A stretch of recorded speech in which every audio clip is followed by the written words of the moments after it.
I've been inhabited by another person, and I don't know who that person is. As an actor, you think of your body as being your instrument. What's up? We found somebody we'd like to get to run for that selectman seat. I was losing my balance on stage. I had a tremor of some kind. It was uncontrollable. My doctor said, you got Parkinson's. The last 6 months, I've physically deteriorated. It's harder for me to get through the day. I used to imagine a future, but I just kind of think, let's be where we are today. You know, it's not fair.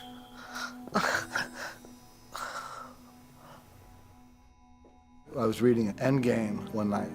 Samuel Beckett's Endgame. I just felt like, this guy is like talking about my life here, about Parkinson's.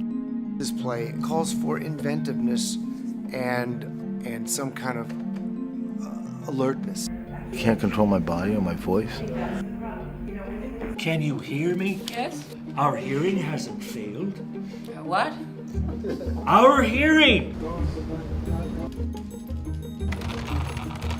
I mean, you don't know if the right answer is entertainment or pain. My fear was that I would be a black hole. My energy would suck the play into a nothingness.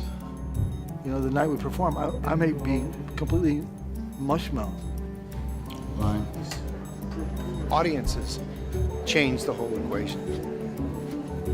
How do you feel? I don't complain. Two actors with diminishing physical abilities playing two characters with diminishing physical abilities. I feel a little strange. Jim, Jeff in Las Vegas, good afternoon. Hey, thanks for having me. Great to see you. Oh man, I enjoyed your film so much. It was excellent. And tell me about documenting Dan and Chris. How'd that come about? Well, it's a great question. Dan and I are really old friends. We actually are 49er football fans together. I met him at a bar in New York City back probably 20 years ago. And through the time that I knew him, my dad came down with Parkinson's disease and passed away. Years later, Dan told me, hey, Jim, I've got something to tell you. I've got Parkinson's disease. And I looked at him like he didn't need to tell me because I could see sort of my dad's sort of hanging musculature in Dan's face. Of course, Dan is an actor. So, you know, later he said, hey, I'm writing this project with a friend of mine, Chris Jones. It would make a great documentary. And I said, it certainly would, especially when he explained to me how the connection between Beckett and Endgame relates to Parkinson's. I was like, I cannot wait to jump in and be a part of this. You know, performers who aren't allowed to perform has to be the most devastating news. I mean, I think of like Huey Lewis can't sing anymore or Julie Andrews, but I've never heard, you know, other than Michael J. Fox, you know, I've never heard of a performer who's been with disability challenging himself. And Samuel Beckett's Endgame, to talk about picking the most difficult, you know, piece of art to perform on stage with a disability, but I mean, talk about their determination.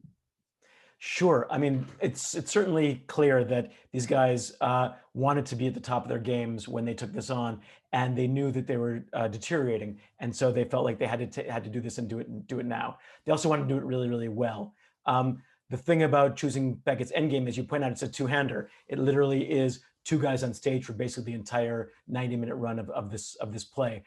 Tons of lines, tons of curly cues of ways that Beckett sets this up, but they wanted to do it. They thought they could do it. And then also it speaks so clearly to Parkinson's that they felt it was a great sort of a weave of interest and topic. Then, of course, they had to really muscle down and do it. And that was the part that was really interesting. Process is sort of half of what every documentary is. And so watching their processes, watching as they stumbled and fell and got back up and said, like, perseverance, I'm on this, was really, really beautiful to see. And Dan Moran and Chris Jones, they're not amateurs. I mean, they've been acting for decades. I recognized Dan right away when I watched this, of all the Woody Allen films I've seen and all the New York. He's a New Yorker, you know, and I love how their love of New York and Broadway comes through in this film too. Absolutely. I kind of think of it as three things. One is the story of putting up a play. The other one is a story or a dive deep into Beckett's Endgame. But the third one is really a love letter to being an actor in New York. You know, Dan is down on the Lower East Side, doing the day-to-day life of being a working actor. Chris is on the Upper West Side doing exactly the same thing. They met in 1995 in a backstage in a Broadway dressing room, doing a month in the country. And this Parkinson's has brought them back together again.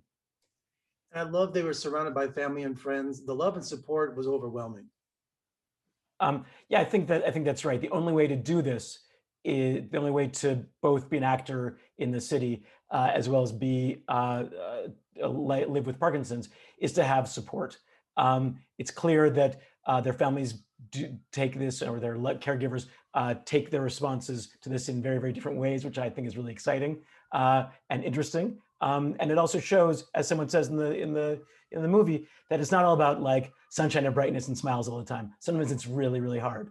No, absolutely. And you know, the kind of the revelation that they were saying, like, unless Michael J. Fox has done so much to put the face on Parkinson's and raise money and all of those endeavors, but you know, it was a revelation to find out that, look, you know, unless you're living with Parkinson's and with someone who has it and taking care of them and living day to day, you know, it's a different story for them. You know, they don't have the resources or the money or the medication. So I thought that was a very truth-telling moment in the film. I think the film is all about trying to tell the truth about this situation. These are two guys sort of cut down in the prime of their lives.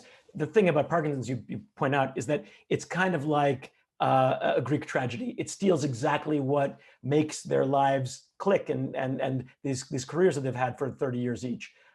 Stealing what you can do with your face, what you can do with your body, what you can do with your voice. It's just, it's absolutely like, hits you right in the heart when you see these guys who expected sort of, if you will, die with their boots on a stage somewhere, you know, doing, you know, another Macbeth or something like that. Instead, this disease is stealing this from them. And, you know, it's really sad, but it's also, I've got to say, I think we also find the humor and life in these guys' experience. Especially the line, when the body gives away, all it's left is a soul. And these two are just, their souls are out there front and center. Absolutely. It's interesting as well, I think. Dan has really got his heart on his sleeve and goes deep a lot. Chris is sort of the counterpoint, which is that person who is constantly like, oh, I'll make a joke about it, I'll deflect. And so the two of them handle this in such incredibly different ways, yet it's the way that